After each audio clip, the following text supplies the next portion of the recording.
Style icon Shruti Haasan చేతుల మీదుగా Shubhapradam shopping mall July 3 నల్గొండలలో గ్రాండ్ ఓపెనింగ్.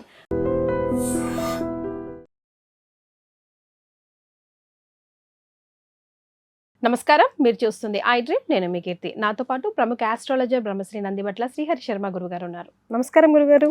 వాగర్థవివ సంపృక్తౌ వాగర్థ ప్రతిపత్తయే జగతః పితరౌ వందే పార్వతీ పరమేశ్వరౌ. ఆదిత్యాయ చ సోమాయ మంగళాయ బుధాయ చ గురుశుక్రశనిభ్యశ్చ రాహవే కేతవే నమః.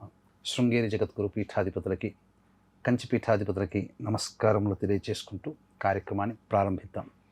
గురుగారు, జూలై మాసంలో మహా అద్భుతమైన రోజు ఒకటి రాబోతోందని, 225 సంవత్సరాలకి కేవలం 8వ 9వ సార్లు ఇలాంటి మహత్తరమైన అద్భుతమైన రోజు వచ్చిందని ఇందాక మనకు మాటల్లో ఆఫ్ ది కెమెరా మాట్లాడుకున్నప్పుడు మీరు చెప్పారు. ఏంటా అద్భుతమైన రోజు, ఏ రోజు రాబోతుంది, ఆ రోజుని మరి మేమంతా సద్వినియోగం చేసుకోవాలంటే ఏం చేయాలో తెలియజేయండి. ప్రధానంగా వీక్షించేటువంటి ఐ డ్రీమ్ ప్రేక్షకులు ఈ కార్యక్రమాన్ని ఆశాంతం వీక్షించే ప్రయత్నం చేయండి. ఎందుకనంటే సృష్టి స్థితి లయకారకాలలో లయకారకుడు పరమేశ్వరుడు. శివాజ్ఞ లేనిదే చీమైన కుట్టదు. ఆ శివుని యొక్క అనుగ్రహం ఉంది కాబట్టే ఈ కార్యక్రమం నేను చేయాలన్నా, కార్యక్రమాన్ని వీక్షించాలన్నా, మీరు హోతగా ఉండాలన్నా ఆ పరమేశ్వర సంకల్పం. ఎందుకనంటే ప్రపంచమంతా కూడా ఇప్పుడు అన్రెస్ట్లో ఉందమ్మా. ప్రతి వ్యక్తికి కూడా, ప్రతి కుటుంబంలో ఏదో ఒక సమస్య, గొప్ప గొప్ప కుటుంబీకులలో కూడా సమస్యతో బాధపడుతున్న వాళ్ళు ఉన్నారు. ప్రపంచమంతా ఇలాంటి అన్రెస్ట్తో ఉన్న సమయంలో పరమేశ్వరుడి యొక్క సంకల్ప ప్రకారమేమో నా చేత ఇంతటి అద్భుతమైనటువంటి రోజు గురించి ప్రపంచానికి తెలియచేసే అవకాశాన్ని కల్పించాడు. ఇప్పుడు చెప్పేటువంటి విషయం ఏదైనా కానీ నాది కాదు. ఈ యొక్క మహత్తరమైనటువంటి గొప్పదైనటువంటి రోజులో మీరు నేను సమిధం లాంటి వాళ్ళం. ఎందుకనంటే సంక్రాంతి సందర్భంగా ఖాళీ సమయం దొరికినప్పుడు నాకు ఎక్కువ గ్రంథాలు, పుస్తకాలు అనేకంగా చదవడం అలవాటమ్మా. ఈ సందర్భంగా నాకు తెలిసినప్పుడు ఒక అద్భుతమైన రోజు విషయం గురించి నాకు తెలిసినప్పుడు నేను చాలా సంతోషించి ఇలాంటి రోజు ఎప్పుడైనా వస్తుందా ఈ సంవత్సరంలో అని చెప్పి మొత్తం ఈ సంవత్సరం పంచాంగం అంతా చూశాను. పరాభవనామ సంవత్సరంలో చాలా వెరీ వెరీ వెరీ లక్కీగా ఈ జూలై మాసంలో ఆ చెప్పినటువంటి లక్షణాలు కలిగిన రోజు కనిపించింది.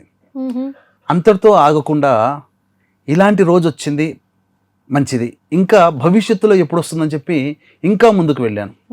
వెళితే 2053 సంవత్సరంలో ఇలాంటి రోజు వస్తుంది. ఇంకా ముందుకెళ్తే 2070కి వచ్చింది. ఇంకా ముందుకెళ్తే 2110కో వస్తుంది. అది ఇంకా వెనక్కి కూడా వెళ్ళి చూశాను ఇలాంటి రోజులు ఎప్పుడెప్పుడు వచ్చింది, ఇంతకుముందు ఎప్పుడు సంభవించింది అని చెప్పి. అంటే ఇంతకుముందు చెప్పినట్టుగానమ్మా 2053లో 2070లో వచ్చింది అన్నాను కదా. ఇప్పుడు ఏ ఏ రోజుల్లో వచ్చిందో ఈ 225 సంవత్సరాల్లో తెలియజేస్తాను. ముందుగా 13 జూలై 2026లో వచ్చింది, 15 జూలై 2053లో వచ్చింది, 8 జూలై 2070లో వస్తుంది. ఇక వెనక్కి వెళ్ళినట్లయితే 12 July 1999, 19 July 1982, 18 July 1955, 25 July 1938, 16 July 1928, 24 July 1911. ఇలా 225 సంవత్సరాల కాలంలో కేవలం 9 సార్లు మాత్రమే వచ్చింది. ఇప్పుడు మనకు 13 జూలై నాడు వస్తుంది. వీక్షించేటువంటి ప్రేక్షకులు కూడా ఇది మిస్ అయ్యామా మళ్ళీ 27 సంవత్సరాల తర్వాత. కాబట్టి అందరూ ఇటువంటి అవకాశాన్ని సద్వినియోగపరుచుకొని మీ బంధువులకి, స్నేహితులకి ఈ సమాచారాన్ని చేరవేయండి. ఎందుకనంటే ఇటువంటి అతి మహిమాన్వితమైనటువంటి రోజు గురించి తెలుసుకున్నప్పుడు స్వార్థంగా ఆలోచించగలిగితే నేను చేసుకొని, నేను నా కుటుంబం సుఖంగా ఆ పరమేశ్వర అనుగ్రహాన్ని పొందవచ్చు. కానీ నేనున్న స్థానము గురుస్థానం. గురువు అంటే జ్ఞానాన్ని పంచే స్థానం. నాకు తెలిసింది 10 కుటుంబాలు ఆచరించి ఆ 10 కుటుంబాలు బాగుపడితే చాలు అనుకునే మనస్తత్వం. కాబట్టి ఇది ప్రసార మాధ్యమంగా అయితేనే 10 మందికి తెలుస్తుంది. 10 మంది కాదు, వందల, వేలు, లక్షల కుటుంబాల్లో వాళ్ళ సంకల్ప జ్యోతిని వెలిగించిన వాళ్ళం అవుతాం. సమిధలుగా మీరు నేను. ఎందుకనంటే ఈ కార్యక్రమం మీరు ఉండి నా చేత చేయించాలన్నా, ఈ కార్యక్రమాన్ని వీక్షించాలన్నా పరమేశ్వర సంకల్పం. పరమేశ్వర సంకల్ప ప్రకారం చేత ఈ కార్యక్రమాన్ని వీక్షించే యోగ్యత పరమేశ్వరుడు వాళ్ళ జీవితాల్లో బాగుపరచాలి అనే సంకల్పం పెట్టుకున్న వాళ్ళకి మాత్రమే ఈ వీడియో కనిపిస్తుంది. ఈ వీడియో పూర్తిగా చూస్తారు. ఈ వీడియో పూర్తిగా చూసి ఆచరించిన వాళ్ళు, పరమేశ్వర అనుగ్రహం ఉన్నవాళ్ళు మాత్రమే ఆ యొక్క ఫలితాన్ని పొందుతారు. గురుగారు ఒకటా రెండా అమ్మ, 100 మహాశివరాత్రులు కలిస్తే ఎంత మహిమ కలిగినటువంటి రోజో ఈ ఒక్కరోజు అటువంటిది. విశేషం ఏంటంటే ఎప్పుడు వస్తుంది గురుగారు? ఇది 13వ తారీఖు జూలై రోజున వస్తుంది. విశేషం ఏంటంటే పరమేశ్వరుని జన్మ నక్షత్రం ఏంటమ్మా? ఆరుద్ర నక్షత్రం. పరమేశ్వరునికి ప్రీతికరమైన రోజు ఏంటి? మహాశివరాత్రి, మాస శివరాత్రి. అలాగే ఏ వారము పరమేశ్వరునికి ప్రీతిగా అభిషేకం చేసుకుంటాం? సోమవారం. ఈ 3 కలిసి వచ్చిన రోజు జూలై 13వ తారీఖు రోజున వస్తుంది. అంతకు మించి ఇంకా అసలు ఎక్కడ 2053 సంవత్సరం వరకు లేదు. కాబట్టి 2053 సంవత్సరంలో ఎవరు చూడగలుగుతారు? 30-40 ఏళ్ల వాళ్ళు చూడగలుగుతారు. 60-70 ఏళ్ల వాళ్ళు చూడలేరు కదా. అంతే. కానీ పరమేశ్వరుని చేతిలో ఏమేమి ఉన్నాయి అన్నీ పెట్టుకున్నాడు. విద్యనిస్తాడు, ధనాన్ని ఇస్తాడు, చక్కటి సంతానాన్ని ఇస్తాడు, వివాహ యోగ్యతని కలగచేస్తాడు, ఇవన్నీ మంచి ఉద్యోగం పదవిని ఇస్తాడు. ఇవన్నీ కావాలి అని అంటే ఆయుష్ కావాలి కాబట్టి ఆయుష్ని కూడా ప్రసాదిస్తాడు. కాబట్టి ఇది చాలా మహిమాన్వితమైనటువంటి సమయం. సోమవారం, మాస శివరాత్రి, ఆరుద్ర నక్షత్రం సమేతంగా, పైగా కృష్ణ చతుర్దశి కలిసినటువంటి రోజమ్మా. కృష్ణ చతుర్దశి. కాబట్టి ఈ రోజున ఒక అద్భుతమైనటువంటి పరిహారము తెలియచేస్తాను. వీక్షించే ప్రేక్షకులు అందరూ కూడా ఈ పరిహారాన్ని వాళ్ళ ఇంట్లో వాళ్ళు చేసుకోవచ్చు. దీంతో పాటుగా అంటే ఇప్పుడు మనం చెప్పే పరిహారము అందరూ చేసుకుంటారు, కానీ చేసే క్రమంలో ఎంతో అంత కొన్ని తప్పులు చేస్తారు. లేదు ఈ పరిహారంతో పాటుగా ఇంకా మనము దైవ పరిహారం చేసుకుందాం అనుకునేటువంటి వాళ్ళు, ఏ సమస్యకైనా మానవ పరిహారము, దైవ పరిహారం ఉంటుంది. మానవ పరిహారం అంటే మనకి మనం చేసుకునేది. దైవ పరిహారం అంటే బ్రాహ్మణుల ద్వారా చేయించగలిగేటువంటిది. దీన్ని దృష్టిలో పెట్టుకునే మన పీఠం ఆధ్వర్యంలో ఆ జూలై 13వ తేదీన అందరికీ మంచి జరగాలి. ఎందుకంటే గత 19 సంవత్సరాలుగా నిజాయితీతో, నిబద్ధతతో అందరూ బాగుండాలనే చిత్తశుద్ధితో అనేక పూజ హోమాది కార్యక్రమాలు చేయించడం జరిగింది. ఈ సందర్భంగా అరుణాచల క్షేత్రంలో కానీ, శ్రీకాళహస్తి క్షేత్రంలో కానీ ఆ జూలై 13వ తేదీన మన పీఠం ఆధ్వర్యంలో ప్రేక్షకుల జాతకరీత్యా కలుగు విద్య, వివాహ, ఉద్యోగ, దాంపత్య, అనారోగ్య సమస్యల నివారణకి, అలాగే మేష, మిథున, కర్కాటక, సింహ, కన్య, వృశ్చిక, ధనస్సు, కుంభ, మీన రాశిలో జన్మించిన వారికి శనిదోష నివారణ.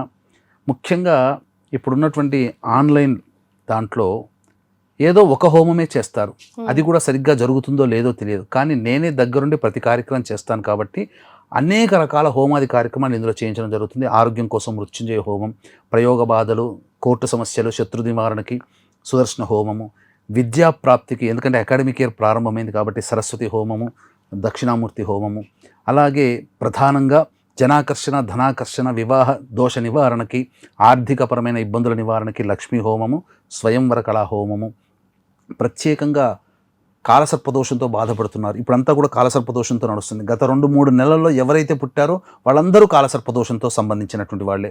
కాబట్టి కాలసర్పదోష నివారణకి రాహుకేతు హోమాలతో పాటుగా మనిషి పుట్టిన దార్భ్యత మరణించేంత వరకు నవగ్రహాల యొక్క అనుగ్రహం మీదనే ఈ సంబంధించినటువంటి జీవితాలు ఉంటాయి. మంచి చెడు నవగ్రహాల యొక్క ప్రభావం వల్ల కలుగుతాయి. కాబట్టి నవగ్రహ పాశ్వత హోమం జరిపించి, అలాగే గురువు కర్కాటక రాశిలో సంచారం చేస్తున్నాడు కాబట్టి మేష, వృషభ, కర్కాటక, సింహ, వృశ్చిక, ధనస్సు, కుంభరాశిలో జన్మించిన వారికి ఈ యొక్క గురుదోష ప్రభావం.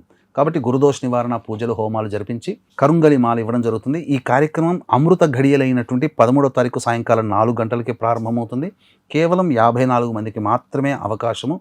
ఒకవేళ 54 మందికి మించి అవుతే బ్రాహ్మణులని ఎక్కువగా పెట్టి ఈ కార్యక్రమం నిర్వహించడం జరుగుతుంది. కాబట్టి జూలై 13వ తారీఖు మధ్యాహ్నం 3 గంటల లోపల ఈ కార్యక్రమంలో గోత్రనామాదులు నమోదు చేసుకోవచ్చు. మహా అద్భుతమైన రోజు మహా అద్భుతంగా గురుగారి ఆధ్వర్యంలో జరగబోతుంది. కాబట్టి ఈ కార్యక్రమాన్ని మీరందరూ సద్వినియోగించుకోవాలని, ఇంకా మీకు ఏమైనా అనుమానాలు ఉంటే కింద స్క్రోల్ అవుతున్న నంబర్కి కాల్ చేసి డీటెయిల్స్ తెలుసుకోవచ్చు.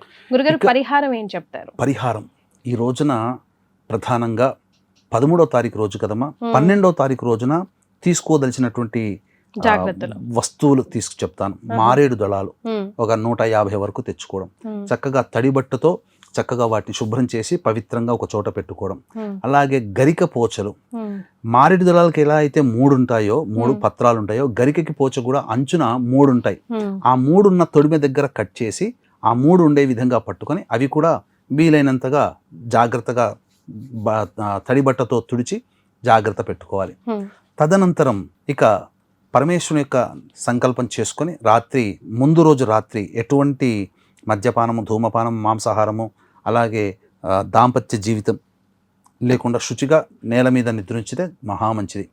ఆ విధంగా పడుకొని శివుణ్ణి స్మరించుకుంటూ నిద్రపోయి ఉదయాన్నే లేచి కాలకృత్యాదులు తీర్చుకొని ఉదయిస్తున్నటువంటి సూర్యుడికి నమస్కారము, సూర్యాష్టకం 6 సార్లు పారాయణం చేసిన తర్వాత చక్కగా శివుని పరివార చిత్రపటానికి పరిమళాలు ఇచ్చే మల్లెపూలు కానీ జాజిపూల మాల కానీ వేసి నమస్కారం, ఆవునేతితో దీపారాధన చేసి శివ అష్టోత్తర పారాయణం చేసి నీ యొక్క అనుగ్రహం కావడం కోసం నేను ఈరోజు కార్యక్రమం చేస్తున్నానని సంకల్పం చేసుకొని చక్కగా బియ్యము ఎంతైతే అంత 1/2 కిలో కానీ కిలో కానీ గంజి వార్చి పొడి పొడిగా ఉండాలి బియ్యం. అది మంచి బట్ట మీద అన్నం వండుకొని ఆరవేస్తే కాస్త వేడి అంతా పోతుంది. దాన్ని అంతా ఒక దగ్గర పెట్టుకోవాలి. తర్వాత ఆ మారేడు దళాలలో దానిమ్మ పుల్ల తీసుకొని ఆ దానిమ్మ పుల్లని కుంకుమ కలిపిన నీటితో ఆ యొక్క దానిమ్మ పుల్లతో ప్రతి పత్రము మీద 3 ఉంటాయి కదా 3 సార్లు శ్రీరామ అని రాయండి.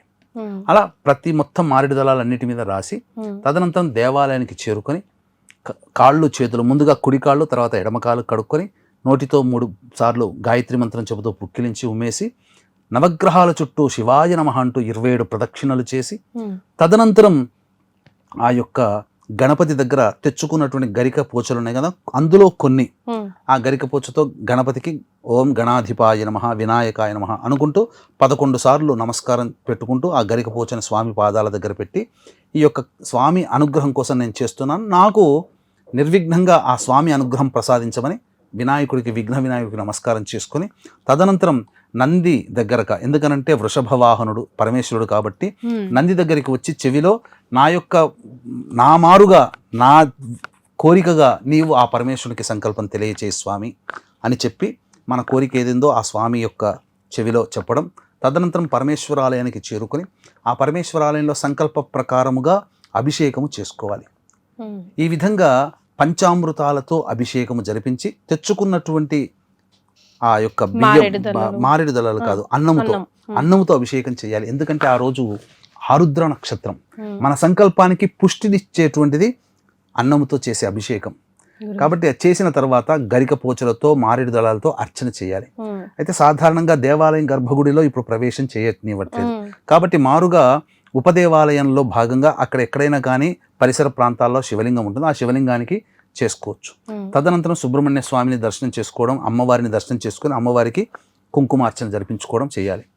ఇక ఆ రోజంతా కూడా శివ మహిమ్న స్తోత్రము అనేటువంటిది ఆ శివ మహిమ్న స్తోత్రాన్ని పారాయణం చేయాలమ్మా. గురుగారు, మరి శివరాత్రి రోజు మనం అయితే ఉపవాస దీక్ష జాగరణ ఎలా అయితే చేస్తామో మాస శివరాత్రి సందర్భంగా అలాగే చేయాలంటారా? మాస శివరాత్రి కంటే మహాశివరాత్రి కంటే 100 మహాశివరాత్రులతో సమానమైనటువంటి మహిమ కలిగినటువంటి రోజు కాబట్టి ఈ రోజున అవకాశం ఉంటే సూర్యోదయం మొదలు ప్రారంభ్యత సూర్యాస్తమయం వరకు కూడా అందరూ అంటే రాత్రి జాగరణ అలాగే భోజనం ఉండలేనటువంటి వాళ్ళు సూర్యాస్తమయం వరకు అయినా కానీ పండ్లు పాల పదార్థాలు తీసుకొని సూర్యాస్తమయం ప్రదోషకాల సమయంలో తిరిగి శివ అర్చన జరిపించుకొని ఆకాశం గుండా చంద్రుడు కనబడడు కానీ ఒకసారి ఆకాశానికి నమస్కారం చేసుకొని భోజనం చేయవచ్చు. ఒకవేళ ఉండదలిస్తే గనక ఆ రోజంతా కూడా ప్రదోషకాల సమయంలో ఆ రోజున శివ అర్చన జరిపించుకొని ఆ రోజంతా శివనామ స్మరణ చేసుకుంటూ జాగరణ చేసి ఉదయాన్నే మళ్ళీ లేచి కాలకృత్యాదులు తీర్చుకొని తదనంతరం శివ అర్చన లేదా అభిషేకం చేసుకొని అతిథులకి అనాథలకి ఏదైనా అన్న పదార్థాలు లేదా తినే పదార్థాలు పెట్టి ఇంట్లో భోజనం చేసి ఆ యొక్క వ్రత సమాప్తి గనక చేసుకుంటే నిజంగా చెప్తున్నానమ్మా, ఏ కోరిక కోసమైతే విద్య కావాలనుకునే వాళ్ళకి విద్య, భార్య లేదా భర్త కావాలనుకునే వాళ్ళకి చక్కటి దాంపత్య జీవితం కావాలనుకునే వాళ్ళకి, ఉద్యోగం కావాలనుకునే వాళ్ళకి, పదవి కావాలనుకునే వాళ్ళకి, ఇలా 1-2 ఏది కోరితే అది ఇచ్చేటువంటి వాడు ఆ రోజున అతి ప్రసన్నముగా మహాశివరాత్రి రోజున చేస్తేనే ఎంతో పుణ్య ఫలితము ఎంతో గొప్పదైనటువంటి యోగము కలిగినటువంటి రోజు. అటువంటిది 100 మహాశివరాత్రులతో సమానమైనటువంటి రోజున ఈ యొక్క కార్యక్రమాన్ని మనం చేసుకోవడం ద్వారా అపారమైనటువంటి శివానుగ్రహాన్ని పొంది కార్తీక మాసం లోపల వాళ్ళ సంకల్పం నెరవేరుతుంది అని చెప్పడంలో ఏమాత్రం సందేహం లేదు. కాబట్టి అవకాశం ఉంటే చక్కగా ఈ యొక్క కార్యక్రమాన్ని మీరు చేసుకుంటూ అరుణాచల క్షేత్రంలో లేదా శ్రీకాళహస్తి క్షేత్రంలో కానీ ఎక్కడైనా ఒక చోట మన పీఠ మాధుర్యంలో జరుగుతుంది. అక్కడ మీ కార్యక్రమంలో జరిగే దాంట్లో మీ గోత్రనామాదులు నమోదు చేసుకోవచ్చు. నా దగ్గరే చేయాలని నియమం లేదు.